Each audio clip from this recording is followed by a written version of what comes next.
Hola, ¿qué tal? ¿Cómo están? Espero que muy bien. Yo muy contenta, ya saben, de estar aquí con ustedes. Ya saben, mi nombre es Gloria Pinete. Soy comunicóloga, me fascina leer, pero más me gusta leerles a ustedes. Recuerden que aquí estamos leyendo Cómo suprimir las preocupaciones y disfrutar de la vida de Dale Carnegie. Ajá. Y en mi página de Ser Humano, Ser con mayúscula, H mayúscula y humano minúscula, estoy leyendo Seguir sin ti de Jorge Bucay, que está buenísimo también, ¿eh? Habla sobre la problemática de la pareja.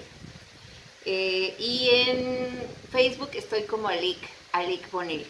Ahí estoy leyendo Sentirse bien, eh, trabajando las emociones. Así que cualquiera que gusten, ahí están. Vamos a seguir leyendo muchos libros.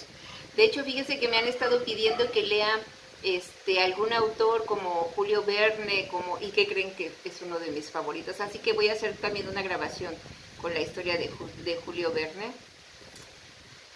Aquí lo tengo. Estoy contenta. Es el de la Tierra a la Luna. No sé a cuántos les guste. Vamos a seguir leyendo de desarrollo humano. Ajá, eso a mí me fascina, me llena, me hace sentir plena leer sobre esto, porque nos ayuda a expandir la conciencia. Nos ayuda a expandir la conciencia, nos ayuda a reconocernos, a conocernos. Pero voy a leer Julio Verne por el puro placer de ser. Así que quien guste, pues ahí voy a subir el video. Voy a irlo leyendo poquito a poquito. A mí me fascina. Bueno, pues a creo que nos truje. Vamos a leer Cómo suprimir las preocupaciones. Por cierto que si no se han suscrito, por favor suscríbanse y denle a la campanita para que les notifique de los videos. ¿Sí? Bueno, ahora sí, vámonos a leer. Cómo suprimir las preocupaciones y disfrutar de la vida. Ya vamos en la tercera parte. Cómo acabar con el hábito de la preocupación antes de que él acabe con nosotros. Cómo expulsar la preocupación de su mente. Nunca olvidaré la noche cuando Marion J. Douglas era estudiante de una de mis clases. No he empleado su verdadero nombre, me pidió por razones personales que no revelara su identidad. Pero aquí está su verdadera historia tal como la contó ante una de nuestras clases de adultos. Nos dijo que la tragedia había llamado a su hogar, no una vez, sino dos. La primera vez había perdido a su hijita de 5 años, a la que adoraba, y él y su esposa creyeron que no podrían soportar esa pérdida. Pero como manifestó, 10 meses después Dios nos dio otra niñita y la perdimos en 5 días. Esta doble desgracia pareció imposible de soportar. Este padre nos dijo, no podía aguantarlo, no comía, no dormía y no descansaba. Mis nervios estaban terriblemente sacudidos y mi confianza había desaparecido. Finalmente acudió a los médicos. Uno le recomendó píldoras contra el insomnio y otro un viaje. Probó ambas cosas, pero ninguno de los remedios sirvió de nada y nos declaró, parecía que mi cuerpo estaba en un tornillo de carpintero y que las quijadas del tornillo me apretaban más y más. Era la tensión del sufrimiento. Si usted ha quedado alguna vez paralizado por la pena, sabe lo que esto significa. Pero gracias a Dios me quedaba un hijo, un niño de 4 años. Es quien me dio la solución a mi problema. Una tarde, mientras me compadecía, sentado en mi butaca, el niño me pidió, papá, ¿quieres construir una barca? No tenía ganas de construir una barca, en realidad no tenía ganas de nada, pero mi hijo es muy tenaz y finalmente cedí. Construir aquel juguete me llevó 3 horas, pero cuando terminé el trabajo comprendí que aquellas 3 horas empleadas en construir la barca habían sido las primeras de descanso y paz mental que había tenido durante meses. Este descubrimiento me sacó de mi letargo y me hizo pensar un poco. En realidad era mi primera meditación, sería desde hacía meses. Comprendí que es difícil preocuparse mientras se está haciendo algo que exige planes y meditación. En mi caso, construir la barca había eliminado la preocupación, por eso decidí mantenerme ocupado. A la noche siguiente fui de habitación en habitación por mi casa, formando una lista de cosas que había que hacer.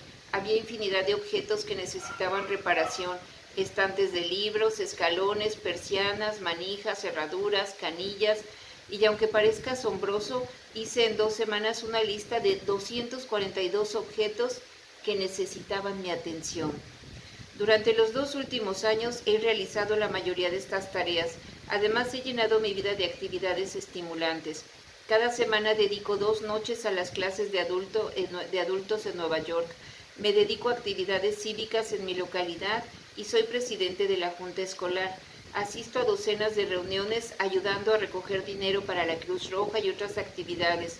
Estoy ahora tan ocupado que no tengo tiempo de preocuparme. Sin tiempo de preocuparse, eso es exactamente lo que hizo Winston Churchill. Dijo que cuando trabajaba 18 horas al día en plena guerra, cuando se le preguntó si no le preocupaban sus tremendas responsabilidades, dijo: «Estoy demasiado ocupado, no tengo tiempo para preocuparme».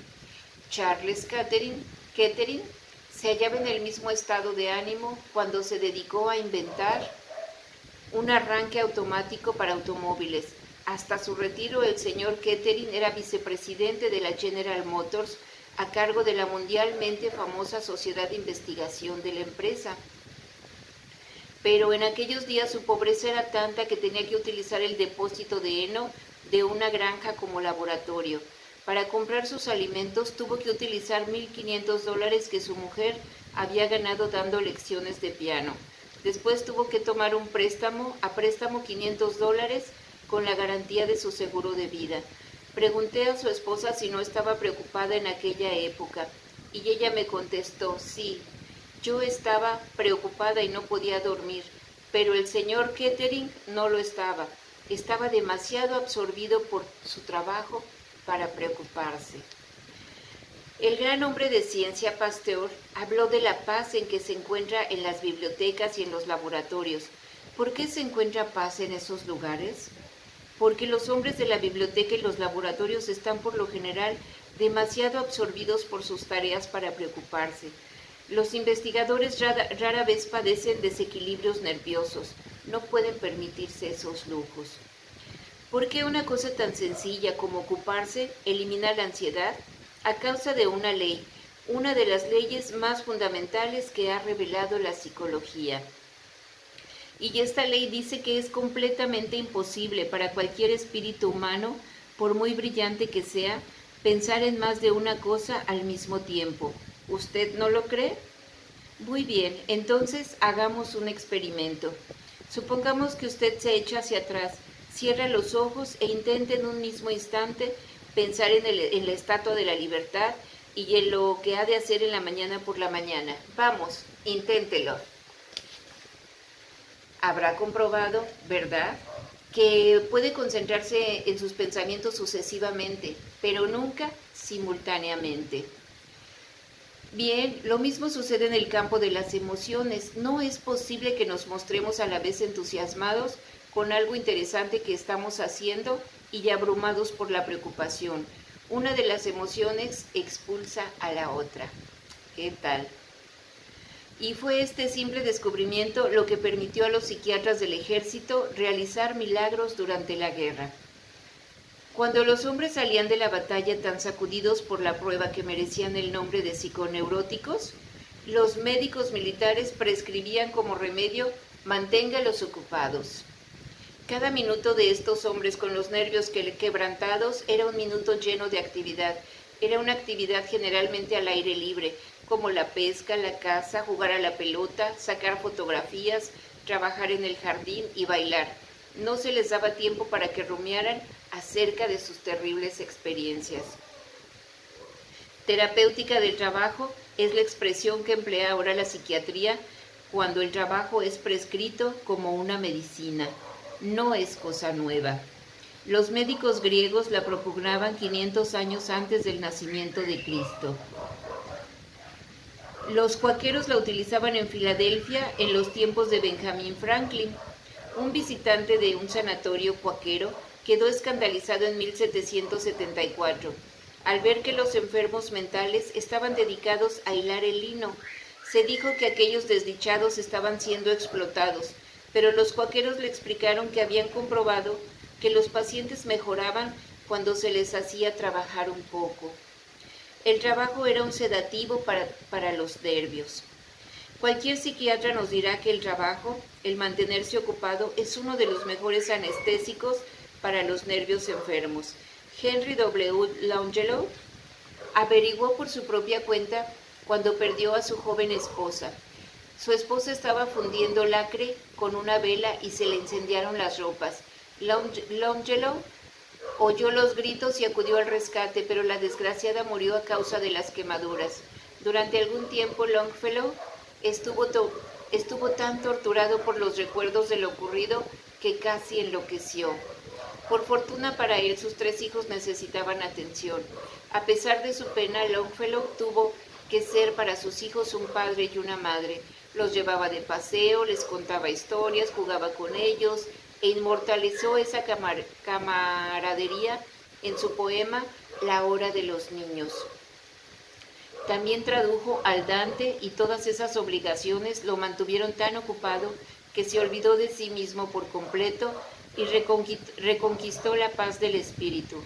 Como declaró Tennyson cuando perdió a su más íntimo amigo Arthur Hallam, debo perderme en la acción si no quiero marchitarme en la desesperación. ¿Qué tal? La mayoría de nosotros nos perdemos fácilmente en la acción cuando estamos al pie del cañón y realizamos el trabajo cotidiano, pero son las horas de descanso las verdaderamente peligrosas, precisamente cuando podemos disfrutar libremente de nuestros ocios y ser más felices. Llega también el momento en que nos atacan los diablos de la preocupación.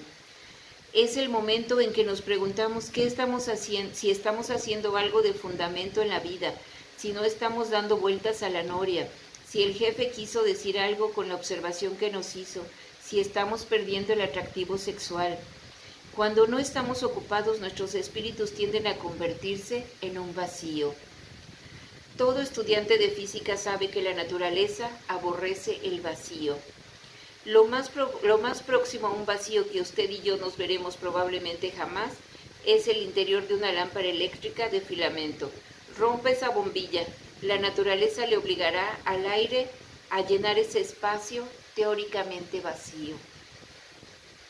La naturaleza también se apresura a llenar el vacío del espíritu. ¿Con qué? Por lo general con emociones. ¿Por qué? Porque las emociones de la preocupación, el miedo, el odio y la envidia son traídos por el vigor primigenio y la energía dinámica de la selva. Estas emociones son tan violentas que tienden a expulsar de nuestros espíritus todos los pensamientos y emociones pacíficos y felices. James L. Mursell, profesor del Teachers College de Columbia, lo expresa muy bien cuando dice: la preocupación es particularmente apta para apoderarse de uno, no cuando se está en acción, sino cuando ha terminado el trabajo del día. La imaginación corre desbocada en estos momentos, presenta toda clase de posibilidades ridículas y agranda nuestros pequeños errores. En momentos así, el espíritu es como un automóvil que opera sin carga alguna, corre velozmente y se expone a quemarse y hasta romperse en pedazos. El remedio contra la preocupación es tener ocupado todo el tiempo en la realización de algo constructivo. Pero no hace falta ser profesor de colegio para comprender esta verdad y ponerla en práctica. Durante la guerra encontré a una ama de casa que había descubierto por sí misma que el remedio contra la preocupación es tener ocupado todo el tiempo en la realización de algo constructivo. Conocí a esta mujer y a su esposo en el coche comedor mientras efectuaba el viaje de Nueva York a mi granja de Missouri. Esta pareja me dijo que su hijo se había incorporado a las Fuerzas Armadas al día siguiente de Pearl Harbor. La mujer me declaró que casi había perdido la salud a causa de la preocupación que sentía por aquel hijo único. ¿Dónde estaba? ¿Estaba bien? ¿Luchando tal vez? ¿Resultaría muerto? ¿Resultaría herido? Cuando le pregunté cómo había superado sus preocupaciones, me contestó: ocupando mi tiempo. Me dijo que en un principio despidió a su doméstica y trató de ocuparse haciendo sola el trabajo de la casa, pero esto no le sirvió de mucho y comentó: el fastidio era tanto que podía hacer mis quehaceres domésticos de modo casi automático, sin emplear la cabeza. Y seguí preocupándome. Mientras hacía las camas y fregaba la vajilla, comprendí que necesitaba algún trabajo nuevo que me ayudara a ocuparme mental y físicamente todas las horas del día. Entonces acepté un puesto de vendedora en unos grandes almacenes. Eso hice, e inmediatamente me vi en un torbellino de actividad, clientes que me asediaban y me hacían preguntas sobre precios, tamaños, colores. Nunca tenía un segundo para pensar en algo que no fueran mis obligaciones inmediatas. Cuando llegaba la noche no podía pensar nada más que en mis doloridos pies, y en cuanto cenaba me iba a la cama y caía en la inconsciencia de modo instantáneo. No tenía ni tiempo ni energías para preocuparme. Descubrió por sí misma lo que John Cowper Powys explica en The Art of Forgetting the Unpleasant. Perdone. El arte de olvidar lo desagradable. Cierta cómoda seguridad, cierta profunda paz interior y una especie de feliz aturdimiento calman los nervios del animal humano absorbido por la tarea que se le adjudica. Y qué gran cosa es que sea así.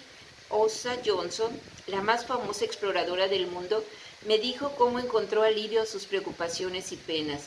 Cabe que hayan leído ustedes la historia de su vida. Se titula I Married Adventure. Me casé con la aventura. Si había habido alguna vez una mujer que se casó con la aventura, esa mujer era ella. Martin Johnson se casó con ella cuando era casi una muchachita de 16 años. La sacó de las aceras de Canute, Kansas, y la llevó a las sendas de la selva de Borneo. Durante un cuarto de siglo, esta pareja de Kansas viajó por todo el mundo, haciendo películas de la vida salvaje en declinación de Asia y África. Pocos años después, efectuaron una gira de conferencias exhibiendo sus famosas películas. Tomaron un avión en Denver y levantaron el vuelo en dirección a la costa. El avión cayó en las montañas. Martin Johnson murió instantáneamente. Los médicos dijeron que Osa no volvería a caminar, pero no conocían a Osa Johnson. 3 meses después estaba en la silla de ruedas dando conferencias ante grandes auditorios. Dio 100 conferencias aquella temporada, todas desde su silla de ruedas. Cuando le pregunté por qué hizo esto, me contestó, haciendo esto no tenía tiempo para la pena ni la preocupación. Osa Johnson había descubierto la misma verdad que Tennyson había proclamado un siglo antes. Debo perderme en la acción si no quiero marchitarme en la desesperación. Aquí nos vamos a quedar, porque si me sigo, esta lectura está buenísima. La verdad es que cada caso que hemos visto está buenísimo. Y yo me pico leyendo, déjenme decirles. Y bueno, ustedes a veces no tienen mucho tiempo de escuchar hasta el final. Por eso trato de hacérselas cortos, pero luego se me pasa un poco. Bueno, ¿qué les ha parecido esto? Muy interesante. Fíjense que a mí me causa mucha sorpresa que porque uno no había pensado en eso, ¿verdad? En que podemos tener dos pensamientos simultáneos a la vez. Yo siempre les comento pues con quienes platico o a veces doy pláticas y les digo que para cambiar el pensamiento tiene uno que cambiar el chip. Tiene uno que cambiarlo un negativo por un positivo. Entonces aquí nos habla de eso. No podemos tener un pensamiento negativo de, se está quemando la casa y estoy muy tranquila. No, necesitamos agarrar los pensamientos positivos y llevarlos. ¿Por qué? Porque si agarramos los dos, uno va a predominar. Entonces aquí dice que no pueden ser simultáneos, tiene que ser uno a la vez. Entonces lo mejor es elegir los positivos.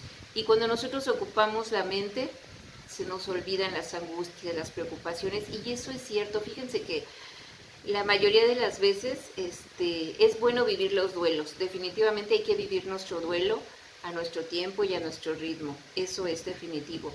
Pero cuando ya es tanto tiempo, lo mejor que podemos hacer, de verdad, lo mejor que podemos hacer es ocuparnos. Ocuparnos, no hay más. Cuando ocupamos la mente no tenemos tiempo de agobiarnos, de angustiarnos, sino que hacemos lo que esté en nuestras manos y mientras somos productivos, ya sea para nosotros o para alguien más, pero no estamos agobiados, ni frustrados, ni angustiados, porque todo eso, recuerden, además de que nos hace arrugas y nos envejece, nos enferma, nos enferma. Así que aquí nos acaba de dar Dale, nos dio ejemplos muy fuertes, ¿verdad?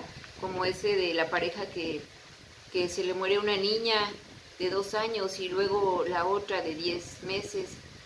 Es golpes muy duros, pero la única manera que lograron salir adelante fue ocupándose, ocupándose y siempre, fíjense, todos los ejemplos que hemos leído ahorita, todos han sido ocupaciones constructivas.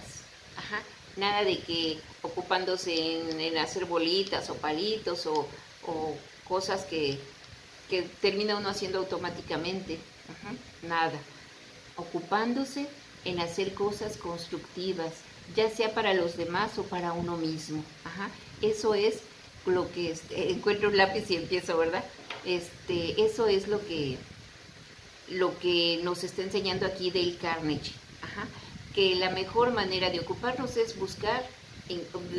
la mejor manera de evitar la preocupación, la tristeza, el agobio, es ocupando nuestra mente. Y si nos llega un pensamiento positivo, pues utilizar la sustitución. Un pensamiento negativo, cambiarlo por un positivo.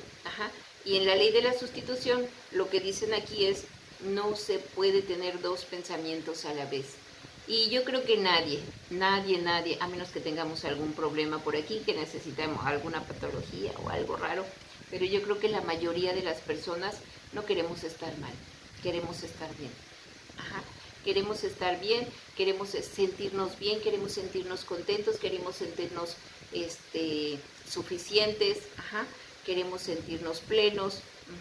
Bueno, pues la mejor manera de hacerlo es ocupándonos de manera constructiva. Bueno, pues espero que les haya gustado, pero sobre todo que hayamos aprendido. Eso es lo más importante. Yo les agradezco mucho cuando comentan, me da muchísimo gusto cuando ponen sus comentarios ahí, porque enriquecen la lectura. Y a mí se me van muchos puntos, yo nada más voy diciendo los que más o menos voy recordando. Les agradezco muchísimo, me da muchísimo gusto estar con ustedes. Y más gusto me da cuando me escuchan hasta el final. Bueno, pues muchísimas gracias. Que tengan un buen día. Chao.